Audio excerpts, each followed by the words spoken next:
നമുക്കിപ്പോൾ ഇതാ ഇവിടെ റംബൂട്ടാനുണ്ട്, പിന്നെ മാംഗോസ്റ്റൈനിൻ്റെ മുകളിൽ നമുക്ക് കാണാം, പിന്നെ പ്ലാവ്, ചാമ്പക്ക, സപ്പോട്ട, പേരക്ക, അങ്ങനെയുള്ള ഫ്രൂട്ട്സാണ് കൂടുതലായിട്ട്. ഡിസബിലിറ്റി എനിക്ക് 10 വയസ്സിലാണ് കാഴ്ച നഷ്ടപ്പെട്ടത്, റെറ്റിനൽ ഡിറ്റാച്ച്മെൻറ്റ്. എനിക്ക് തന്നെ 100 ചെടികൾ ഒരു കാഴ്ചയില്ലാത്തവരൊക്കെ നനക്കാം എന്നുള്ള അവസ്ഥ. പക്ഷേ അതേസമയം കാഴ്ചയില്ലാത്തവർക്ക് ഇപ്പോഴും ഞാൻ നേരത്തെ പറഞ്ഞൊരു പ്രശ്നമുണ്ടല്ലോ, ഏത് ഒരു വരുമാനമില്ല. ഒരാൾ ജീവിച്ചിരിക്കുകയാണെങ്കിൽ 13 മരങ്ങളുടെ ഓക്സിജൻ വേണം. എല്ലാ മരങ്ങളും ഈ വലിയ പ്ലാവുകളും എല്ലാവരും അണ്ടർഗ്രൗണ്ടിൽ അവരെ വേരുകളിലൂടെ അവർ കമ്മ്യൂണിക്കേറ്റ് ചെയ്യുന്നുണ്ടെന്നും ബാക്ടീരിയ ആക്രമിക്കുകയാണെങ്കിൽ ഇപ്പോൾ ഈ വലിയ മറ്റ് ചെടികൾ കൊടുക്കുന്നതാണ് പറയുന്നത്. യൂണിവേഴ്സിറ്റിയിൽ അന്ന് ഫസ്റ്റ് റാങ്ക്. കാഴ്ചയില്ലെങ്കിൽ ഭയങ്കര കോൺസെൻട്രേഷൻ കിട്ടും, പിന്നെ ബുദ്ധി മെമ്മറി കൂടും എന്നൊക്കെ പറയുന്ന പോലത്തെ വലിയ മിത്തുകൾ ഈ മേഖലയിൽ ഉണ്ട്.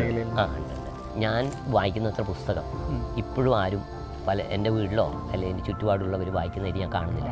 കാരണം എനിക്കൊരു ചാലഞ്ച് ഇട്ട് വായിക്കാൻ കഴിയില്ല എന്നുള്ളത്. അല്ലാണ്ട് നമ്മുടെ സ്വപ്നങ്ങൾ ചിലപ്പോൾ ഞാൻ വിചാരിക്കുന്നു ജീവിതം മുഴുവൻ സ്വപ്നമാണോ എന്ന്.